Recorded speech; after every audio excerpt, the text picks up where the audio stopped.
Bismillahirrahmanirrahim. Assalamualaikum warahmatullahi wabarakatuh.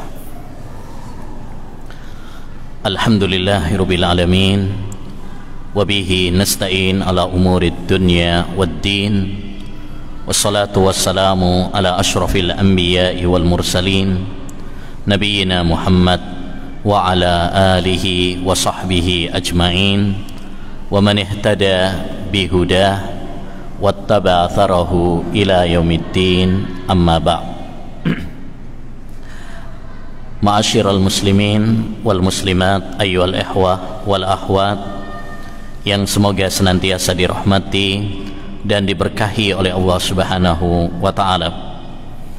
Alhamdulillah, kembali kita dipertemukan oleh Allah Subhanahu wa taala Jalla wa ala dalam majelis ilmu yang berbarokah, yang kita berdoa kepada Allah Subhanahu wa taala agar menurunkan rahmatnya untuk kita semuanya, agar Allah Subhanahu wa taala mencurahkan barokahnya kepada kita semua, menambahkan ilmu yang bermanfaat, menumbuhkan amal saleh, dan mengantarkan kita menuju surga Allah Subhanahu wa taala. Ayyuhal ikhwah wal akhwat, kaum muslimin wal muslimat rahimani wa rahimakumullah.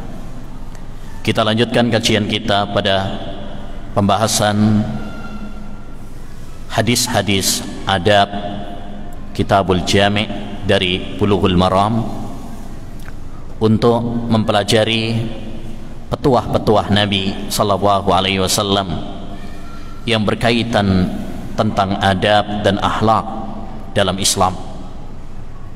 Dan ini adalah salah satu wujud cinta kita kepada Nabi sallallahu alaihi wasallam.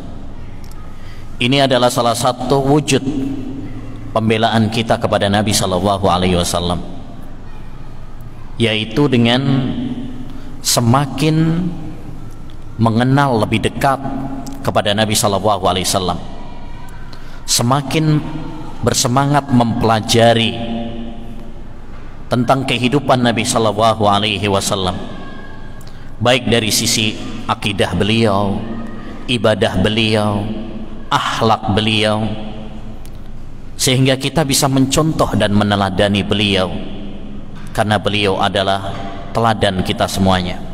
Laqad kana lakum fi Rasulillahi uswatun hasanah.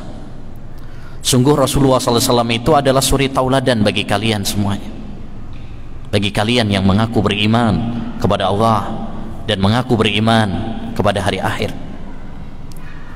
Di saat Nabi Muhammad SAW beberapa waktu yang lalu dihina, dicela, ya, maka salah satu hikmah terpenting dari peristiwa itu adalah menumbuhkan motivasi dan semangat kepada kita untuk semakin gencar mengenal Nabi kita Muhammad SAW, ya, yaitu ngaji ilmu agama, terutama tentang sirah Nabi Muhammad SAW, bagaimana kita mengenal akidah beliau, ibadah beliau, akhlak beliau, termasuk kita mengkaji hadis-hadis tentang adab ini. Harapannya kita semakin cinta kepada Nabi. Yang kedua adalah dengan kita mentaati Nabi, melaksanakan perintah-perintahnya, menjauhi larangan-larangannya. Makanya kita ngaji adab-adab dalam hadis Nabi Muhammad SAW ini jangan hanya sekedar sebagai maklumat, sebagai wawasan, tapi lebih penting daripada itu adalah bagaimana kita mempraktekannya, bagaimana kita mengamalkannya, merealisasikannya dalam kehidupan kita sehari-hari. Yang ketiga, salah satu wujud cinta dan pembelaan kita kepada Nabi adalah dengan menyebarkan sunnah Nabi SAW. Setelah kita mempelajari, setelah kita amalkan, kita sebarkan kepada keluarga kita, istri kita, anak-anak kita, orang tua kita, sahabat kita, masyarakat kita. Apalagi sekarang alhamdulillah kita diberi kemudahan dengan media sosial ini, ya, antum sebarkan hadis-hadis Nabi tentang adab dan sebagainya, ya, dengan harapan agar sunnah Nabi lebih tersebar, banyak orang yang mengambil faidah. Itu juga bagian dari wujud cinta dan pembelaan kita kepada Nabi. Yang keempat, wujud cinta dan pembelaan kita kepada Nabi adalah dengan kita membela hadis-hadis Nabi, membela sunnah-sunnah Nabi, membela kehormatan Nabi SAW ketika dicela. Kita harus menunjukkan kecemburuan, kemarahan, ya, tatkala Nabi SAW dicela, tatkala hadis-hadis Nabi dihina, tatkala sunnah Nabi SAW dilecehkan. Bayangkan kalau orang tua kita dicela saja kita pasti marah. Bagaimana dengan Nabi kita Muhammad SAW yang sangat sayang kepada umatnya, ya, yang harus lebih kita cintai daripada orang tua kita, istri kita, anak-anak kita, bahkan harus lebih kita cintai daripada diri kita sendiri. Ya, maka orang yang tidak memiliki kecemburuan dan pembelaan kepada Nabi SAW, ya, dia harus mengoreksi imannya. Nabi SAW nggak butuh untuk dibela, karena Allah pasti membelanya. Tapi kita yang butuh untuk membela Nabi SAW, ya, karena Allah sedang menguji betapa keimanan kita, betapa, ya, kecintaan kita kepada Nabi SAW. Nabi dihina itu nggak mempengaruhi Nabi Muhammad SAW sedikit pun. Justru yang berbahaya adalah orang-orang yang menghina Nabi. Itu bagaikan orang yang ingin nabrak gunung. Ya, yang perlu dikasihani adalah, ya, orang yang nabraknya kepalanya, bukan gunungnya. Ya natihal jabalil ali liyaqlimahu asfik ala ra'si la tushfik alal jabali. Wahai orang yang ingin menabrak gunung yang tinggi dan kokoh, sayangi kepalamu, jangan sayang kepada gunungnya. Orang-orang yang mencela Nabi, ya, pada hakikatnya tidak membahayakan Nabi sedikit pun.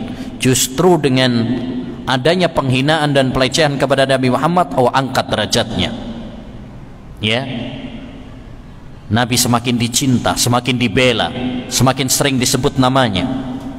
Justru yang hina, justru yang rendah adalah mereka-mereka yang merendahkan Nabi Muhammad sallallahu alaihi wasallam. Intinya, ayyuhal ikhwah, hendaknya bagi kita untuk bersemangat mempelajari hadis-hadis Nabi Muhammad sallallahu alaihi wasallam, terutama dalam masalah adab, karena, ya, masalah adab masalah yang sangat penting. Dan salah satu cara untuk memperbaiki adab adalah dengan kita meneladani Nabi Muhammad, karena akhlak Nabi Muhammad adalah akhlak yang terpuji. Siapa yang memuji dan merekomendasi? Allah Subhanahu wa ta'ala. Wa innaka la'ala khuluqin azim. Kata Allah Subhanahu wa ta'ala, sesungguhnya engkau wahai Muhammad, ya, berada di atas akhlak yang mulia. Pujian, rekomendasi langsung dari Allah Subhanahu wa ta'ala. Maka kalau kita ingin, ya, seperti sekarang revolusi akhlak, pendidikan karakter dan sebagainya, ya, hendaknya bagi kita untuk meneladani Nabi Muhammad sallallahu alaihi wasallam. Salah satunya adalah dengan kita mempelajari hadis-hadis yang berkaitan dengan adab. Alhamdulillah kita telah sampai pada hadis yang 1513, yaitu tentang larangan mencela orang yang sudah meninggal dunia. Bismillahirrahmanirrahim. An Aisyah radhiyallahu anha qalat, dari Aisyah, semoga Allah Subhanahu wa ta'ala meridhoinya, Ummul Mukminin, ibunda orang-orang yang beriman, istri dan cinta ke Nabi SAW, kekasih Nabi SAW. Pernah ditanya Nabi Muhammad SAW, man ahabbun nasi ilaik, wahai Rasulullah, siapa orang yang paling engkau cintai? Ya, Nabi menjawab, Aisyah. Aisyah. Qala wa minar rijal, kalau laki-laki siapa wahai Rasulullah? Abuha, ayahnya. Siapa ayahnya? Abu Bakar As-Siddiq radhiyallahu an. Jadi Aisyah sama ayahnya itu orang yang paling dicintai oleh Nabi. Oleh karenanya, siapapun yang mencela keduanya berarti pada hakikatnya dia mencela Rasulullah sallallahu alaihi wasallam. Seperti orang-orang Syiah yang membenci Aisyah, yang membenci Abu Bakar As-Siddiq radhiyallahu an. Maka ini adalah salah satu kesesatan mereka. Bagaimana mungkin mereka membenci orang yang sangat dicintai oleh Nabi sallallahu alaihi wasallam? Ya, bahkan orang-orang Syiah itu sering melaknat Aisyah, mengklaim Aisyah itu termasuk penduduk neraka, kafir. Ya, mengatakan bahwasanya Abu Bakar As-Siddiq itu lebih jelek daripada iblis, dan naudzubillah, ucapan-ucapan kotor lainnya. Ya, maka sikap kita kepada istri-istri Nabi dan kepada para sahabat Nabi SAW adalah kita memuji mereka, mendoakan kebaikan mereka, ya, tidak mencela, melaknat, mengkafirkan mereka seperti kelakuan orang-orang Syiah. Ya, taib. Qalat, kata Aisyah, qala Rasulullah sallallahu alaihi wasallam, Rasulullah SAW bersabda. Banyak ya hadis riwayat dari Aisyah itu, banyak banget. Makanya beliau ini termasuk salah satu sahabat al-muksirina minal hadis, yang paling banyak meriwayatkan hadis.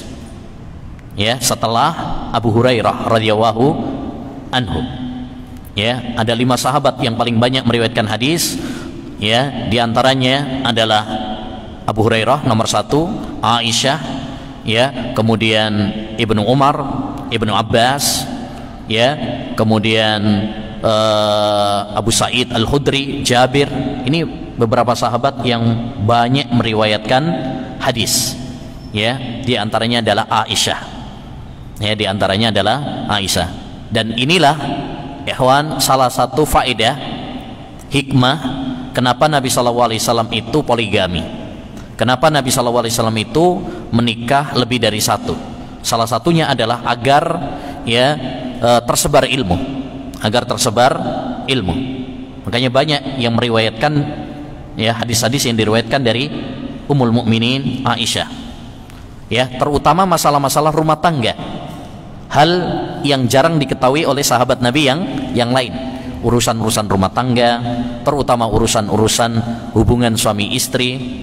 Ini kalau bukan istri-istri Nabi, siapa yang bisa menyebarkannya? Ya, nah ini hikmah, di antara hikmah-hikmah yang sangat banyak dari poligami Rasulullah sallallahu alaihi wasallam. Kata Nabi sallallahu alaihi wasallam, ya, dan kalau disebut nama Nabi sallallahu alaihi wasallam, maka hendaknya bagi kita apa? Bersalawat kepada beliau.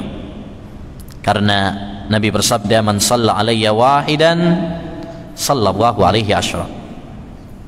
Siapa yang bersalawat kepada saya 1 kali, maka Allah akan bersalawat kepadanya 10 kali. Masya Allah. Padahal salawat kepada Nabi itu enteng, Pak. Ya, nggak ada 1 jam, nggak ada 1 menit. Paling banter berapa? 2 detik paling ya. Sallallahu alaihi wasallam, 2 detik. Ringan, tilisan. Ya, tapi pahalanya luar biasa. Dan ini adalah salah satu manfaat, faedah kalau kita ngaji hadis. Kenapa? Karena kalau kita ngaji hadis Nabi sallallahu alaihi wasallam, maka kita akan sering menyebut nama Nabi, atau sering mendengar Nabi SAW, sehingga kita pun akan banyak bersolawat kepada beliau. Setiap kali kita membaca, menyebut nama Nabi, disebut nama Nabi, kita bersolawat, sehingga kita pun dapat pahala. Ya, oleh karenanya Al-Khatib Al-Baghdadi dalam kitabnya Syaraf Ashabil Hadis, keutamaan ahlul hadis, beliau mengatakan, orang yang paling banyak mendapatkan keutamaan hadis inna min aqrabikum ilayya majlisan yaumal qiyamah aksarukum salatan alayya, orang yang paling dekat tempat duduknya di surga adalah orang yang paling banyak bersolawat kepada saya. Kata Al-Khatibul Baghdadi, orang yang paling banyak bersolawat kepada Nabi adalah ahlul hadis, orang-orang yang belajar hadis Nabi SAW, orang-orang yang berpegang teguh dengan hadis Nabi SAW. Kenapa? Karena mereka setiap kali disebut nama Nabi, mereka bersalawat kepada Nabi. Ya kan? Nabi Hurairah qala Rasulullah sallallahu alaihi wasallam. Nanti diterjemahkan lagi sallallahu alaihi wasallam. Masya Allah. Ini faedahnya. Maka ini keutamaan luar biasa nih kalau kita hadir dalam majelis ilmu, mengkaji hadis-hadis Nabi, ya, kita bersolawat kepada Nabi, itu adalah ladang pahala bagi kita, tabungan akhirat untuk kita. Ya, maka berbahagialah orang-orang yang diberi kesempatan oleh Allah, nikmat oleh Allah SWT hadir dalam majelis-majelis ilmu, ya, sehingga bisa melakukan amalan-amalan yang sekilas kayaknya ringan, sederhana, tapi pahalanya luar biasa. Baik. Kata Nabi SAW, la tasubbul amwat fa innahum qad afdau ila ma qaddamu, akhrajahul Bukhari. Janganlah kalian mencela, menghina orang-orang yang sudah mati, karena sesungguhnya mereka, ya, telah melalui, ya, telah usai, ya, tentang amal-amal mereka di dunia ini. Artinya udah selesai gitu. Setelah mati ini udah selesai urusannya. Mereka sudah nggak bisa beramal lagi. Maka yang sudah ya sudah, jangan diungkit-ungkit lagi. Jadi dalam hadis ini Nabi SAW melarang kita untuk mencela. Mencela itu nggak boleh. Bahkan jangankan mencela manusia, mencela hewan saja itu dalam agama Islam nggak boleh. Bayangkan, mencela hewan loh nggak boleh. Apa kata Nabi SAW dalam riwayat Abu Dawud, hadisnya sahih, la tasubbul dik fa innahu yukidukum lis-shalah. Jangan kalian mencela, menghina ayam, karena dia punya jasa bangunkan kalian untuk sholat. Sholat apa? Sholat subuh. Kan sering tuh ayamnya berkokok disian timbang orangnya, orang urung tangi-tangi kenaan, ya, ono AC nih bisa, ya, ayamnya sudah bangun. Itu salah satu jasa ayam, dia bangunkan kita. Maka kita dilarang untuk mencela. Jadi mencela hewan saja nggak boleh, apalagi mencela manusia, apalagi mencela muslim, apalagi mencela Nabi Muhammad SAW. Jadi semakin tinggi seseorang, maka semakin tidak boleh untuk dicela.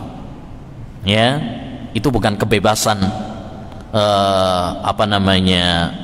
ekspresi, bukan kebebasan HAM, ya, tapi mencela itu adalah akhlak yang tercela, akhlak yang tercela, pelanggaran terhadap norma-norma agama dan sosial. Jadi dalam hadis ini Nabi SAW melarang kita untuk mencela, ya, mencela. Dan ini Nabi menggunakannya dengan diksi larangan, la tasubbul amwat, jangan kalian mencela yang meninggal. Berarti menunjukkan hukumnya adalah haram, karena la tasubbu, jangan kalian mencela. Dalam kaidah usul fikih, kalau kita belajar usul fikih, al aslu fin nahyi yufidut tahrim. Hukum asal sebuah larangan itu menunjukkan keharaman. Berarti mencela hukumnya adalah haram, hukum asalnya haram, nggak boleh. Karena itu berarti menodai kehormatan seorang mukmin, seorang muslim, termasuk walaupun dia udah meninggal dunia. Menghina seorang muslim itu Bukan hanya pada saat hidup saja, sudah meninggal dunia pun tetap harus dijaga kehormatannya, nggak boleh dicela. Nabi SAW mengatakan kasru idhamil mayyit kakasrihi hayya, mematahkan tulang ya seorang mayit muslim, padahal itu mayit gitu ya, kemudian kita patahkan, itu sama kata Nabi seperti mematahkannya saat hidup. Artinya walaupun udah meninggal dunia harus dijaga kehormatannya, harus dijaga badannya, nggak boleh dirusak padahal udah mati ya, apalagi kalau masih hidup. Begitu juga kehormatannya, dia walaupun sudah meninggal dunia tidak boleh kemudian kita hina, nggak boleh kita cela ya, karena itu termasuk bagian dari ghibah, karena itu termasuk bagian dari penodaan terhadap harga diri, kehormatan saudara kita. Dan lebih daripada itu juga menyakiti keluarganya, ya kan? Dia udah meninggal dunia, tapi dengan kita menghina dia itu sama saja menyakiti keluarganya juga, menyinggung perasaannya, istrinya, anak-anaknya, ya, sahabat-sahabatnya. Sedangkan Allah Subhanahu wa taala berfirman, walladzina yu'dzunal mu'minina wal mu'minat bighairi maktasabu faqad ihtamalu buhtanan wa itsman mubina. Orang-orang yang menyakiti orang-orang yang beriman, baik laki-laki maupun perempuan, ya, maka dia akan memikul dosa yang sangat besar. Jadi tidak boleh bagi kita untuk menyakiti saudara-saudara kita sama muslim, baik masih hidup maupun sudah meninggal dunia. Kecuali jika tujuan kita adalah untuk memperingatkan manusia dari perbuatan-perbuatannya, maka ini diperbolehkan. Ini hukum asalnya nggak boleh, tapi ada yang diperbolehkan kalau tujuannya adalah untuk memberikan peringatan kepada manusia, ya, dari memberikan peringatan kepada manusia. Makanya para ulama juga mengatakan ghibah itu hukum asalnya haram, tetapi ada beberapa keadaan momen di mana ghibah itu boleh. Seperti ghibahnya ahlul hadis kepada perawi, oh fulan adalah pendusta. Itu para ulama sepakat boleh, karena tujuannya adalah untuk menjaga hadis Nabi SAW. Atau kita mengatakan fulan telah meninggal dunia, tapi buku-bukunya ini banyak penyimpangannya, banyak sesat, jangan diikuti. Maka itu diperbolehkan, karena tujuan kita bukan menghina, tapi tujuan kita adalah menjaga dan memperingatkan manusia agar tidak meniru perbuatannya, ya. Contoh misalkan seperti kemarin peristiwa di Perancis, ya, salah satu saudara kita muslim, pemuda yang berani, yang kemudian membunuh, pencela Nabi, penghina Nabi Shallallahu Alaihi Wasallam. Ya, sebagai sama muslim kita doakan, karena dia sudah meninggal dunia, kita doakan semoga Allah mengampuninya, semoga Allah SWT mengangkat derajatnya, semoga Allah memasukkan dia ke surga, ya, karena pembelaannya kepada Nabi Shallallahu Alaihi Wasallam. Tapi sisi yang lain, kita juga harus memperingatkan kepada kaum muslimin bahwa apa yang dia lakukan tersebut keliru, ya, karena wewenang untuk penegakan hukum mati itu bukan wewenang individu orang, tapi itu wewenang pemimpin. Individu orang nggak berhak untuk menegakkan hukum hudud, ya, seperti ada yang berzina misalkan, siapa yang berhak menegakkan hukum rajam? Pemimpin, ya. Kalau ada pemimpin, bukan individu orang.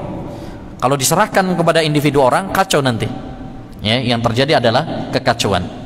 Maka ketika misalkan para ulama memperingatkan bahwa apa yang diperbuat oleh pemuda tersebut itu adalah tindakan yang keliru, ya, bahkan termasuk tindakan terorisme, itu bukan berarti mencela pemuda tersebut, ya, atau melecehkan dia, tidak.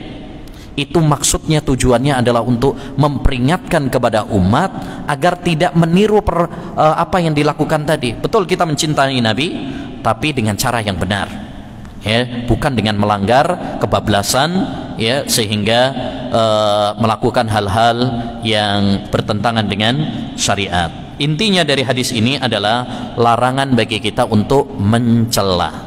Maka ya, waspada dari akhlak yang buruk ini, yaitu apa? Suka mencela. Jangan sampai kita mencela saudara-saudara kita walaupun dia sudah meninggal dunia, harus tetap dijaga kehormatannya. Taib.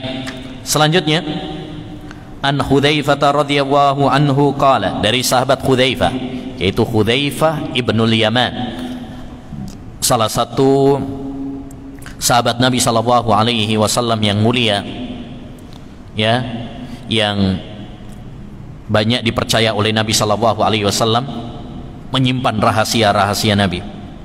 Qala, beliau mengatakan, qala Rasulullah sallallahu alaihi wasallam, Rasulullah sallallahu alaihi wasallam bersabda, la yadkhulul jannata qattatun, muttafaqun alaih. Tidak masuk surga. Surga adalah suatu tempat yang Allah siapkan untuk orang-orang yang beriman, untuk orang-orang yang bertakwa. Di dalamnya kenikmatan-kenikmatan yang luar biasa, yang tidak pernah dilihat oleh mata, tidak pernah terdengar oleh telinga, bahkan tidak pernah terlintas oleh benak manusia.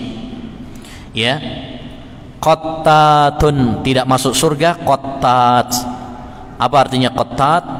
Yaitu orang-orang yang namimah. Apa namimah? Mengadu domba. Ya, mengadu domba, menjadikan orang saling membenci dan saling memusuhi antara satu dengan yang lain. Itu namanya qattat atau namam, orang yang mengadu domba, namimah. Taib. Kata Nabi SAW, la yadkhulul jannah, tidak masuk surga. Ketika kita mendapati lafaz seperti ini, tidak masuk surga, maka ya, tidak masuk surga itu ada dua kemungkinan. Kemungkinan yang pertama, tidak masuk surga selama-lamanya. Tidak masuk surga selama-lamanya. Ya. Dan ini adalah bagi mereka yang kafir, bagi mereka yang musyrik, tidak memiliki tauhid, tidak memiliki iman. Karena mereka kekal di neraka dan tidak mungkin masuk surga. Wa may yusyrik billah faqad harrama Allahu 'alaihi al-jannah wa ma'wahu an-nar wa ma lidh-dhalimin min ansar. Barang siapa yang berbuat syirik kepada Allah Subhanahu wa taala, maka Allah haramkan surga baginya, enggak bakalan masuk surga. Karena surga hanya bagi mereka yang bertauhid, bagi mereka yang beriman. Makna yang kedua, tidak masuk surga, maksudnya tidak masuk surga sementara. Ya, dia terancam masuk neraka terlebih dahulu. Ya, sehingga lafaz seperti ini adalah lafaz yang menunjukkan bahwa perbuatan tersebut merupakan bagian dari dosa besar. Jadi kalau ada kata tidak masuk surga, itu berarti perbuatan tersebut adalah termasuk bagian dari dosa besar, yang pelakunya terancam masuk neraka. Tapi apakah harus selamanya? Nggak mesti. Kalau dia memiliki iman, kalau dia memiliki tauhid, ya, maka dia tidak kekal selama-lamanya di neraka. Bisa jadi dia masuk neraka terlebih dahulu, setelah itu Allah keluarkan dan masuk surga. Bisa jadi juga Allah akan ampuni dosa-dosanya, karena Allah berfirman, Inna Allaha la yaghfiru an yushraka bihi wa yaghfiru ma duna dzalika liman yasha. Sesungguhnya Allah tidak mengampuni dosa syirik. Kalau nggak bertobat nggak bakal diampuni, karena dosa syirik itu dosa paling besar, kezaliman paling besar, karena menyetarakan Allah yang maha sempurna dengan makhluk yang hina. Wa yaghfiru ma duna dzalika liman yasha. Tapi Allah mengampuni dosa selain syirik, dosa membunuh, dosa berzina, dosa mengadu domba, riba, minum khamr dan sebagainya. Ya. Tapi ingat, liman yasha, bagi yang dikehendaki oleh Allah. Enggak semuanya, bagi yang dikehendaki oleh Allah saja. Ini supaya kita nggak merasa aman. Oh, yang penting pokoknya kan nggak syirik. Kita nggak tahu kita termasuk yang dikehendaki oleh Allah diampuni apa enggak. Ya, tapi juga adanya liman syah ini supaya kita tidak frustasi, supaya kita tidak pesimis. Ya, siapapun yang meninggal dunia walaupun dia melakukan dosa, bahkan dosa besar, selama masih ada iman, maka bisa jadi Allah mengampuninya. Ya, bisa jadi Allah nggak mengampuninya, berarti disiksa dulu terlebih dahulu di neraka. Ya, kalau sudah selesai urusannya, nanti dia akan dikeluarkan dari neraka, kemudian dipindahkan, dimasukkan oleh Allah ke surga. Berarti masuk surga, tidak masuk surga, kalimat Nabi tidak masuk surga ada dua kemungkinan. Kalau itu adalah orang kafir, orang musyrik, maka nggak bakal masuk surga selama-lamanya. Tapi kalau dia adalah seorang muslim, seorang mukmin, seorang yang bertauhid, kemudian dia melakukan dosa mengadu domba, maka bisa jadi Allah mengampuni dosanya, bisa jadi Allah SWT memasukkan dia ke neraka terlebih dahulu, baru kemudian Allah keluarkan dan masukkan ke surga. Berarti nggak masuk surga, nggak masuk surga sementara. Kalau itu orang yang beriman, ya, nggak masuk surga sementara. Taib. Dari hadis ini dapat kita ambil faedah, yaitu tentang bahaya namimah. Namimah itu artinya mengadu domba. Mengadu domba, menjadikan dua orang saling bermusuhan, saling membenci antara satu dengan yang lain. Ya, dan ini banyak. Kadang mengadu domba antara suami dengan istri yang awalnya harmonis, romantis. Wah, ini dekat, ini ngomong sama suaminya, "Oh, istrimu begini." Ya, ngomong ke istrinya, "Suamimu begini." Akhirnya tengkar suami istri, cerai. Itu mengadu domba. Kadang mengadu domba juga antara, ya, pemerintah dengan rakyatnya. Diadu domba, provokasi, sehingga rakyat marah kepada pemerintahnya, pemerintah juga terprovokasi, akhirnya apa? Marah sama rakyatnya yang demo-demo, sikat sekalian. Ini namanya mengadu domba. Mengadu domba juga bisa terjadi antara ustadz. Nah, ini murid-murid durhaka. Ya, ustadz diadu domba. Ya, ustadz, bagaimana pendapat antum tentang ustadz fulan? Nah, ini sering nih. Akhirnya dijawab sama ustadz. Jawabannya di-share ke ustadz. Oh, ustadz, antum dikatain sama ustadz ini seperti ini. Dibantah akhirnya. Bantahannya diserahkan lagi kepada ustadznya. Ustadz, antum sudah dibantah sama ustadz fulan. Subhanallah. Ini mengadu domba antara apa? Ustadz. Pak, kita ngadu domba. Domba itu kan hewan tuh ya. Ngadu ayam saja nggak boleh. Ngadu ayam loh. Kan ada itu orang kita kadang ayam jago diadu. Ya, sampai terluka semuanya. Itu aja nggak boleh. Apalagi ngadu ustadz. Ya, nah, ini penting juga, terutama bagi kita yang ya ngaji-ngaji ini, kalau bikin pertanyaan jangan memprovokasi. Ya, jangan memprovokasi. Hendaknya kita memiliki adab. Ya, memiliki adab. Ya, taib. Terutama adab kepada ustadz, jangan sampai kita jadi murid-murid pengadu domba di antara para ustadz. Mari kita perhatikan. Dulu antara sahabat Sa'ad bin Abi Waqqas dan Khalid bin Walid itu ada perselisihan. Ini dua-duanya sahabat nih. Sa'ad bin Abi Waqqas di antara 10 sahabat yang dijamin masuk surga. Khalid bin Walid, pedang Allah Subhanahu wa taala, ya, sahabat Nabi SAW juga. Tapi yang namanya manusia kadang-kadang apa? Walaupun sahabat juga ya adalah gesekan-gesekan gitu ya. Suatu saat ada seseorang menyebut keburukan-keburukan Khalid bin Walid kepada Sa'ad bin Abi Waqqas. Ya, tujuannya apa? Memprovokasi. Kan tahu Khalid bin Walid sama Sa'ad bin Abi Waqqas ada masalah. Biasanya kalau kita ada orang nyebut kejelekan teman kita yang lagi berantem sama kita, biasanya apa? Malah ngompori biasanya. Wih yo, apa pancen kok? Nah, ya, areke sak pancen koyo ngono ku. Tambah parah malah. Nah, ngompori biasanya. Tapi subhanallah, ternyata sahabat Sa'ad bin Abi Waqqas tidak terprovokasi. Ya, orang tersebut menyangkanya Sa'ad bin Abi Waqqas tambah seneng tuh, karena Khalid bin Walid memang ada masalah dengan Sa'ad bin Abi Waqqas. Ternyata orang tersebut malah dimarahi sama Sa'ad bin Abi Waqqas. Ya, kata Sa'ad bin Abi Waqqas, ya, innama bainana lam yasil ila dinina. Sesungguhnya perbedaan antara saya dengan dia, ya, tidak sampai menjurus kepada masalah agama. Ya, namanya perbedaan wajar lah. Kita kadang-kadang beda pendapat sama teman, kita kadang beda pendapat sama ustadz. Tapi tidak semua perbedaan harus kemudian kita bermusuhan, saling menghina, saling mencela. Ini yang harus kita sadari, ya.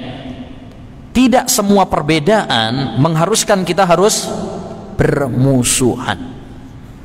Ada perbedaan-perbedaan yang harus kita lapang dada menghadapinya, ya. Tidak harus kemudian ngegas. Nah, selanjutnya, jadi ini penting sekali, yaitu larangan dari apa? Namimah, dan bahwasanya dia termasuk dosa besar. Ya, termasuk dosa besar tuh. Makanya di dalam hadis disebutkan oleh Nabi SAW ketika beliau melewati 2 kuburan, kata Nabi, 2 pemiliknya ini sedang disiksa.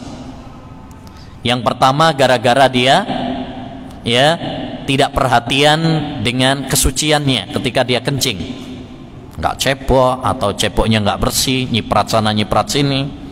Ini salah satu faktor siksa kubur. Yang kedua, wal aharu kana yamshi bin namimah. Adapun yang kedua, dia disiksa di alam kuburnya gara-gara dia suka mengadu domba. Dan ya, termasuk mengadu domba yang paling berbahaya pada zaman kita sekarang adalah media massa. Ini tukang kompor ini, ya, TV, ya, koran, ya, itu suka ngomporin tuh acara-acara infotainment. Nah, itu mengadu domba, itu mengadu domba antara ulama dengan umara, antara kaum muslimin, ya.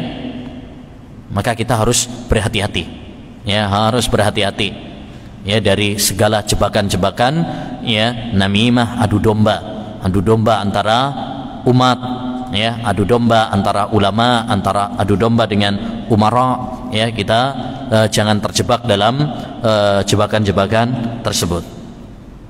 Taib, selanjutnya yang ketiga, wa an Anas radhiyallahu an, dari sahabat Anas, yaitu Anas bin Malik. Ini pelayan Rasulullah SAW, 10 tahun beliau melayani Rasulullah SAW, ya. Ajaibnya, kata Anas bin Malik, saya 10 tahun menjadi pelayan Rasulullah SAW. Makanya beliau termasuk banyak yang meriwayatkan hadis. Tapi Rasulullah SAW tidak pernah ngomelin aku. Ini menunjukkan akhlaknya siapa? Rasulullah SAW. Akhlaknya luar biasa Nabi, ya. Padahal biasanya pelayan itu paling sering diomelin sama majikannya, ya. Tapi bukan Rasulullah SAW. Rasulullah akhlaknya paling mulia, ya. Taib. Qala Rasulullah SAW, Rasulullah SAW bersabda, man kaffa ghadabahu kaffallahu anhu adzabah. Akhrajahu Tabarani fil Awsat, walahu syahidun min hadisi Ibni Umar inda Ibni Abid Dunya. Hadis ini diriwayatkan oleh Tabrani dalam Al-Mu'jamul Awsat dan memiliki penguat, ya. Jadi ada yang menguatkan, karena secara kalau sanad Anas bin Malik saja itu lemah, tapi ada yang menguatkan dalam hadis Ibnu Umar, ya, dalam riwayat Imam Ibnu Abi Ad-Dunya, Imam Ibnu Abi Ad-Dunya. Tapi secara status hadis, walaupun hadis ini ada penguatnya, tapi tetap lemah, ya, tetap lemah karena penguatnya lemah sekali, sehingga tidak bisa memperkuat, ya, dan menjadikannya kepada derajat hasan, apalagi sahih. Oleh karenanya hadis ini secara status kualitas hadis adalah lemah, tapi maknanya benar, yaitu anjuran bagi kita untuk bisa menahan amarah, menahan emosi. Banyak ayat-ayat maupun hadis-hadis Nabi SAW yang menganjurkan kepada kita untuk bisa menahan amarah kita, menahan emosi kita. Karena amarah itu, ya, kalau tidak dikendalikan, ya, maka akan mengakibatkan kekecewaan, penyesalan, dan penyesalan selalu di belakang. Ya, kalau di depan namanya pendaftaran. Banyak orang marah, akhirnya menceraikan istrinya. Setelah diceraikan, baru nyesel, ya kan? Nanya ustadz sana, ustadz ini, siapa tahu ternyata bisa dibatalkan gitu cerainya, ya kan? Ya, setelah marah, biasanya orang kemudian ngomong ucapan-ucapan yang kotor. Marah tidak terkendali, akhirnya main tangan, jotos, nendang, ya, gelut. Itu rata-rata karena apa? Tidak bisa menahan amarah. Nah, pernah baca berita ada seorang membunuh hanya gara-gara uang 2.000. Ana yakin sebenarnya bukan karena masalah 2.000-nya. Ya, maksud sih orang bunuh hanya gara-gara 2.000? Kayaknya nggak masuk di akal. Tetapi lebih daripada itu, kenapa dia sampai membunuh? Karena nggak bisa menahan emosinya. Karena orang kalau sudah emosi, sudah marah, ya, nggak terkontrol, ini sangat berbahaya. Itulah kenapa, ya, Islam menganjurkan kepada kita agar kita bisa menahan emosi, menahan amarah, mengendalikan hawa nafsu kita, amarah kita. Ya, inilah orang-orang yang kuat menurut Nabi SAW. Kata Nabi SAW, "Laisa syadidu bisyur'ah, innamas syadidul ladzi yamliku nafsahu indal ghadab." Bukanlah orang yang kuat itu petinju atau pegulat yang kekar badannya, wah, menang tinju, ya, menang apa itu, UFC, apa kayak kemarin Habib, ya, misalkan. Bukan itu orang yang kuat, ya. Tapi orang yang kuat, kata Nabi SAW, adalah orang yang bisa menahan amarahnya tatkala dia marah. Itu baru orang yang kuat. Walaupun mungkin badannya kerempeng, kurus, tapi kalau dia bisa menahan emosinya tatkala marah, itu baru orang yang kuat. Ya, percuma badannya kekar, ya, masya Allah, ototnya keluar semuanya, serem orang lihat, takut orang lihat, tapi ternyata dia nggak bisa menahan emosinya. Bahkan biasanya orang-orang yang kekar itu malah pengennya gelut aja malahan, ya kan? Tapi kalau dia misalkan badannya kuat, dia sebenarnya juga terpancing emosinya, tapi dia bisa mengendalikan, ini baru orang yang kuat sejati. Ya, itu baru orang yang kuat.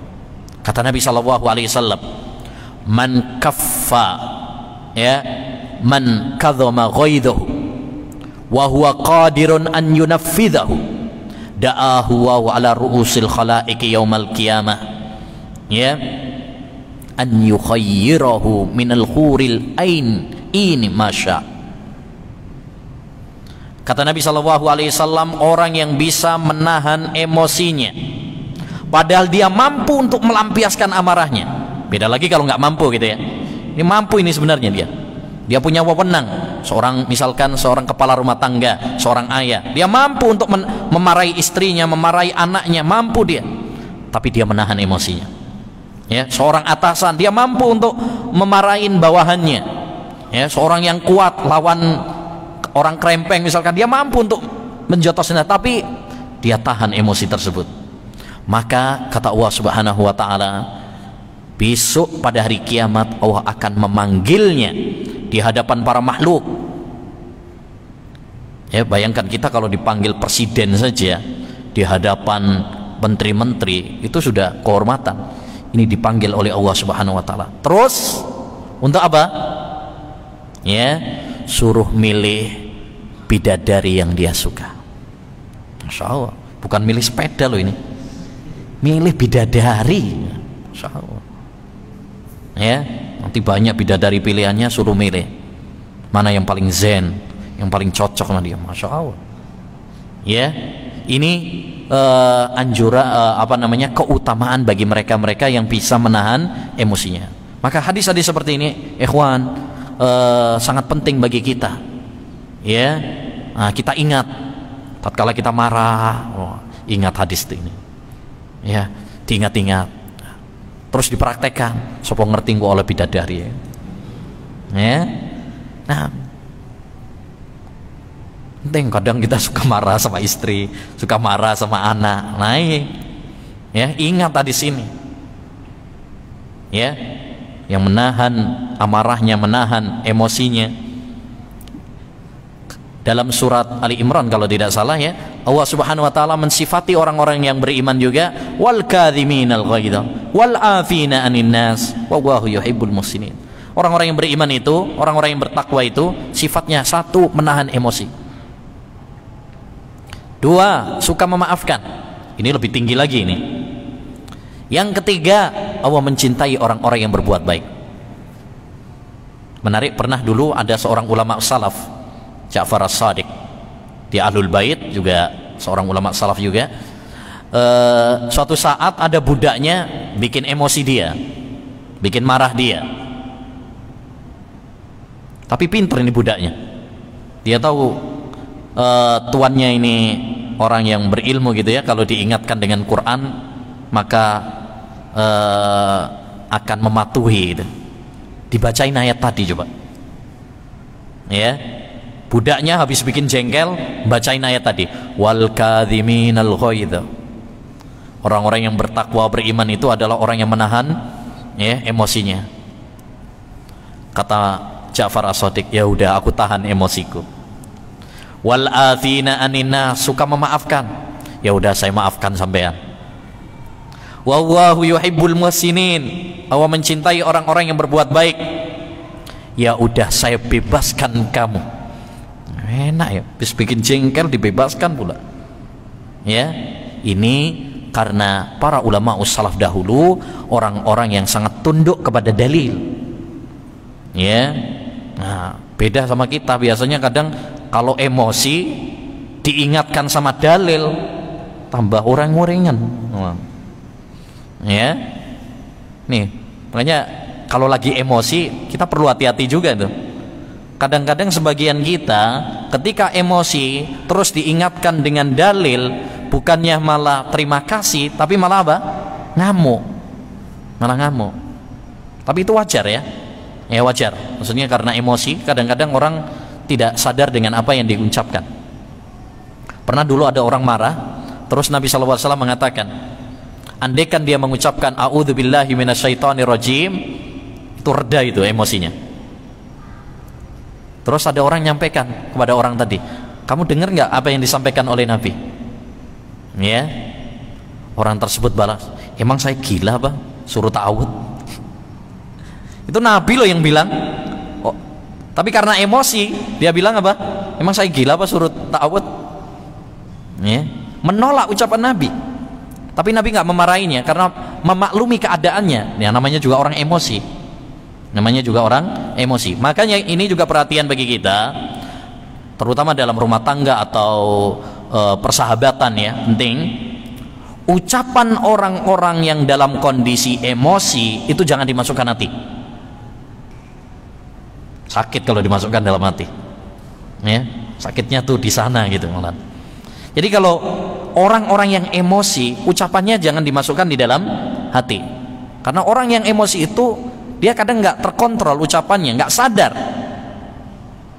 Kita kan kadang nggak, misalkan seorang suami atau istri ngomong lagi emosi, ngomongnya nyelekit gitu, itu diingat dihafal, bahkan bertahun-tahun itu, masya Allah, ya sulit dihilangkan, terus terngiang-ngiang. Ya, jangan.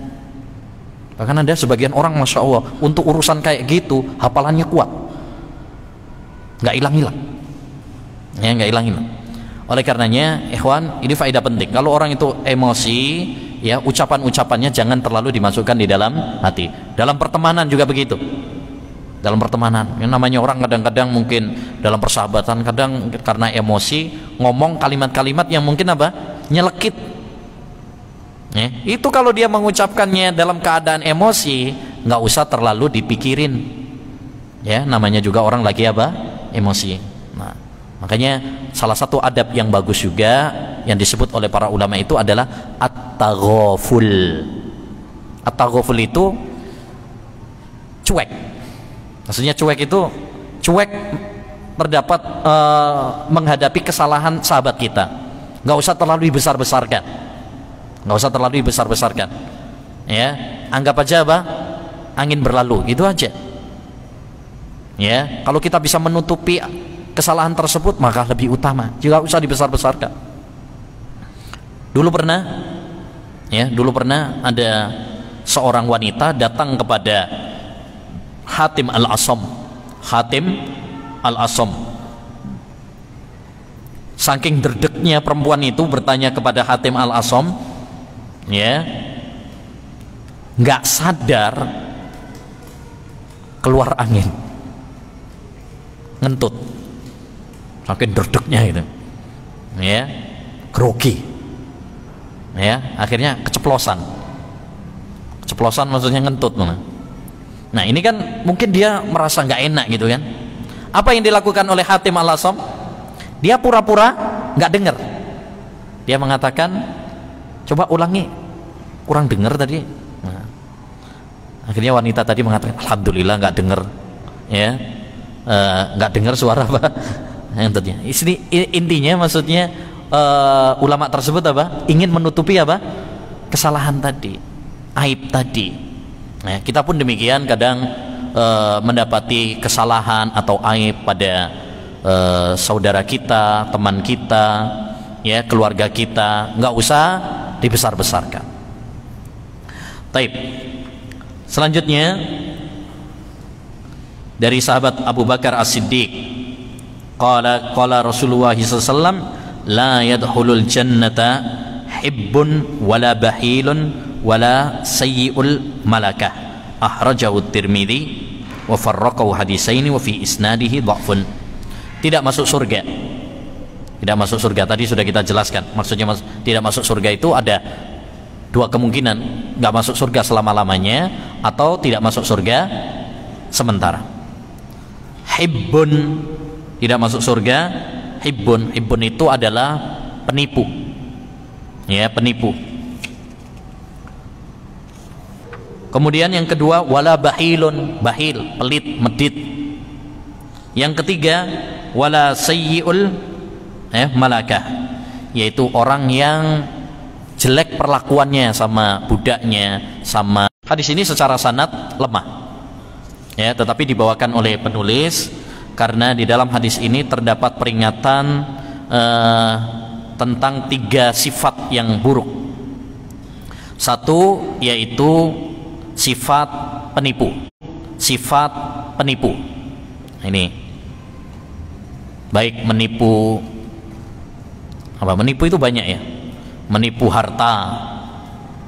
Banyak tuh yang nipu-nipu. Ya, banyak. Kadang sekarang yang banyak juga sering terjadi, kadang nipu rekening. Ini ada poster penggalangan donasi misalkan, diganti rekeningnya. Penipuan tuh.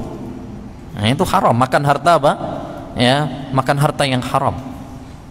Ya, atau dia ngomongnya untuk yatim, ngomongnya untuk ya sosial, baksos dan sebagainya, ternyata ya tinggu misalkan kepentingan pribadi. Ini juga termasuk apa? Penipuan, haram. Ya, termasuk juga nipu, dia ngaku-ngaku apa yang tidak ada pada dirinya. ngaku ustadz padahal belum jadi ustadz, masih ustadi, ustadz belum jadi, tapi ngakunya ustadz. Nah, itu termasuk penipuan tuh, termasuk penipuan. Nah, karena di Indonesia ini gampang banget, sekedar pakai sorban, ya, punya dikasih gelar haji, wah, langsung jadi ustadz. Kalau dia tidak memiliki ilmu, ya, ngomong memiliki ilmu, ngomong sebagai ustadz, ya, maka itu penipuan, ya, penipuan ilmu, ya.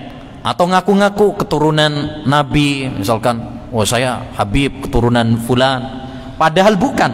Itu juga termasuk penipuan, ya, termasuk penipuan. Manidda'a ila qaumin laisa lahu fihim nasabun falyatabawwa maq'adahu minan nar. Kata Nabi sallallahu alaihi wasallam, barang siapa yang menisbatkan dirinya kepada suatu kaum, ya, padahal dia nggak ada nasab dengannya, maka ini termasuk silahkan dia booking tempat duduknya di neraka, ya.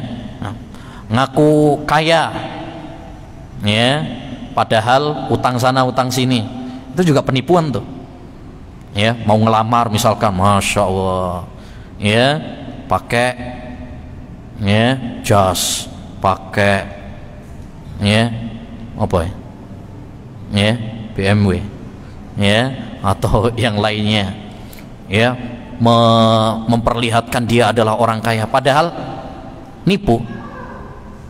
Telkiris, itu pinjaman KB, ya, itu juga termasuk penipuan. Jadi ini hati-hati, ya.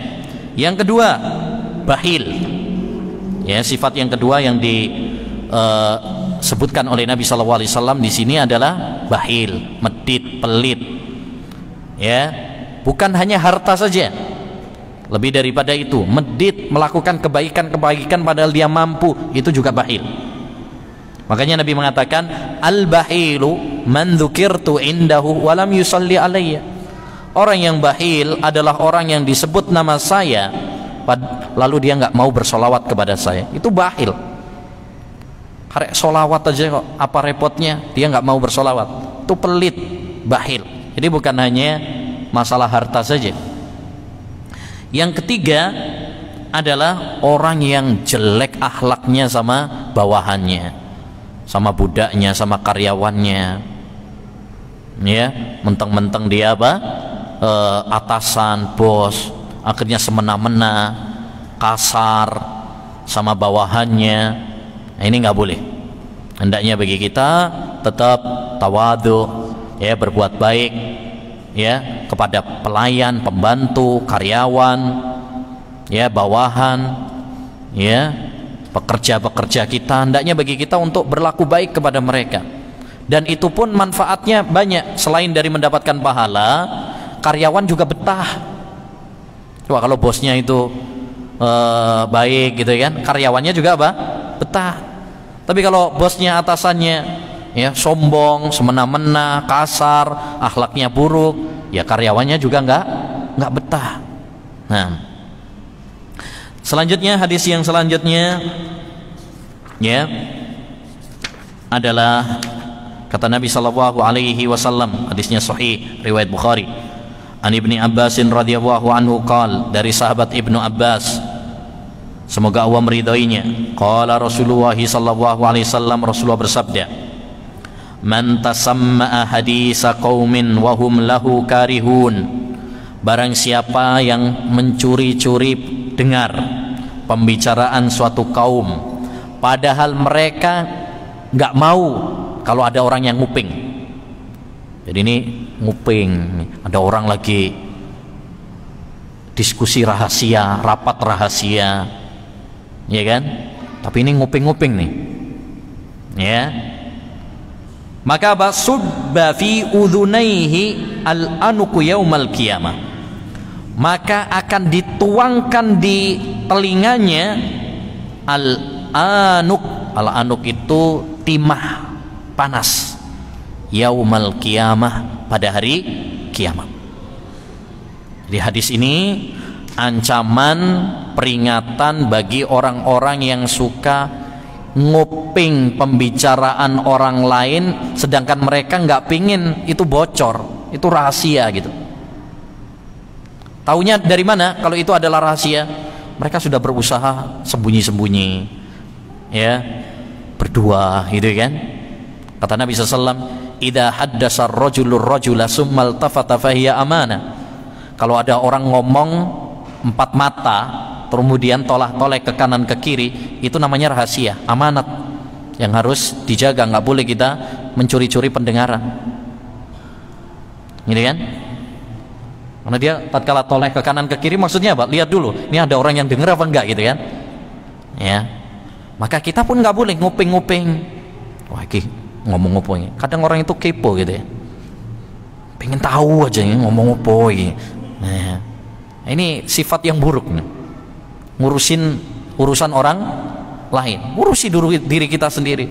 Urusan kita juga banyak, ngapain sibuk ngurusin orang, keperluan orang lain, ya. Termasuk dalam hal ini juga nyadap pembicaraan orang lain di telepon tanpa izinnya, nggak boleh, ya, kecuali bagi orang-orang yang berwenang, ya, yang memang ada kemaslahatan dalam hal itu. Tapi bagi kita yang tidak ada wewenang dalam masalah itu, maka nggak boleh. Ini termasuk apa? Masuk di dalam hadis yang mulia ini, ya. Taib. Selanjutnya hadis Anas bin Malik. Qala Rasulullah SAW, tuba liman saghalahu aibuhu an uyubin nas. Berbahagialah orang-orang yang sibuk dengan aibnya sendiri, ya, bukan malah sibuk ngurusin aib orang lain. Nah, ini penting juga nih, ya. Ini anjuran dari Nabi SAW supaya kita ini sibuk sama aib diri kita sendiri. Aib kita itu banyak, jangan malah sibuk dengan aib orang lain. Apa peribahasa Indonesia itu? Kuman di tengah lautan nampak, gajah di depan mata, ya, nggak nampak.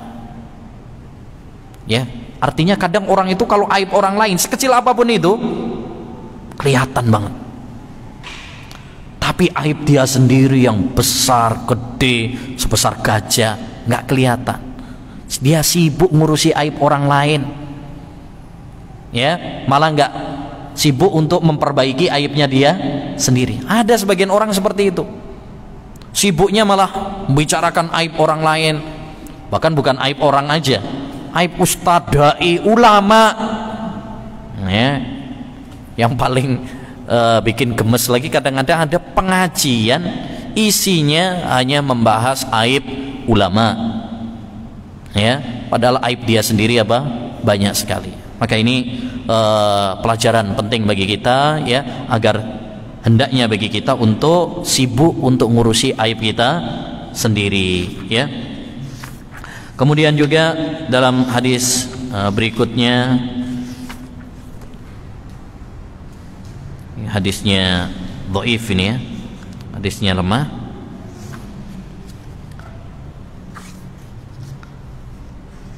Taib. Waktunya udah habis, insyaallah taala nanti kita lanjutkan pada pertemuan berikutnya, insyaallah taala.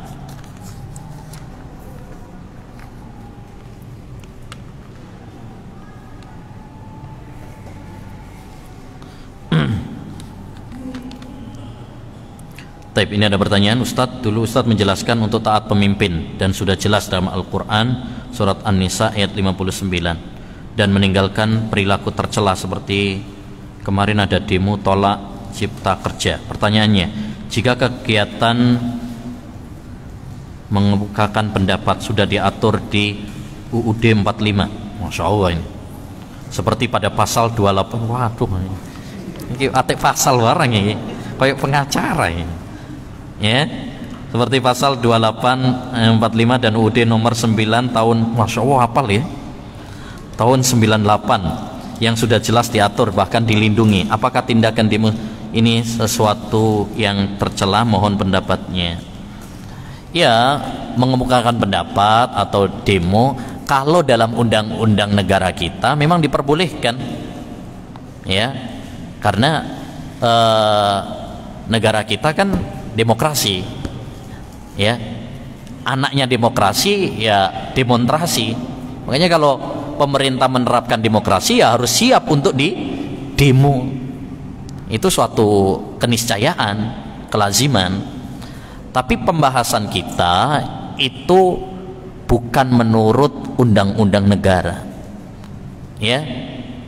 Ketika kita membahas, pembahasannya adalah menurut Islam. Jadi harus dibedakan. Karena terkadang mungkin menurut undang-undang negara boleh, tapi menurut syariat Islam nggak boleh. Ya, kaidah-kaidah syariat Islam tidak memperbolehkan. Tidak semua undang-undang yang dibuat oleh pemerintah itu sesuai dengan syariat Islam. Ya, kalau memang sesuai dengan syariat Islam, ya berarti undang-undang tersebut wajib dilaksanakan. Ya, wajib dilaksanakan. Bagus. Tapi kalau bertentangan dengan syariat, maka tidak boleh.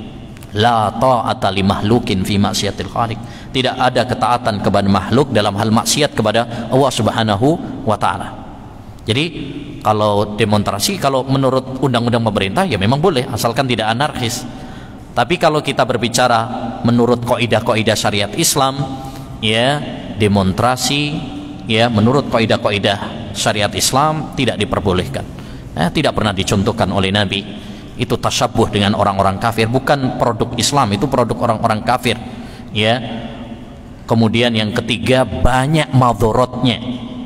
Banyak kita saksikan sendiri, termasuk demonstrasi kemarin yang ada di mana-mana, ya, berujung kepada apa? Anarkis, pengerusakan. Itu yang rugi siapa? Yang rugi kita semuanya. Karena ketika dirusak, kemudian diperbaiki lagi sama pemerintah, pakai uang siapa? Pakai uang rakyat. Pakai uang rakyat. Jadi ini tadi kembali kepada pembahasan kita tadi, yaitu menahan emosi. Menahan emosi. Kenapa orang demonstrasi kemudian sampai anarkis dan sebagainya? Karena nggak bisa menahan emosi. Ya, makanya daripada demo mending ngaji. Insya Allah kalau ngaji nanti nggak demo. Ya, nah, jadi ini apa namanya, tidak bertentangan, karena yang kita bahas hukum itu adalah menurut pandangan syariat. Ya, tidak semua yang ada di undang-undang negara kita kemudian sesuai dengan syariat Islam. Kalau yang sesuai kita terima, nggak sesuai maka yang kita dahulukan adalah ya ketaatan kita kepada Allah dan Rasul. Baik. Itu yang bisa kita bahas, ya, kurang lebihnya mohon maaf. Ya, kita berdoa kepada Allah Subhanahu wa taala agar Allah Subhanahu wa taala menambahkan ilmu yang bermanfaat bagi kita semuanya, dan semoga Allah Subhanahu wa taala menjaga kita dari fitnah-fitnah, dari penyakit, dan menjaga negeri kita dari kekacauan. Dan semoga Allah SWT menghiasi diri kita semuanya dengan akhlak yang mulia. Amin ya rabbal alamin. Kita tutup dengan doa kafaratul majlis. Subhanakallahumma wa bihamdika asyhadu an la ilaha illa anta astaghfiruka wa atubu ilaik. Assalamualaikum warahmatullahi wabarakatuh.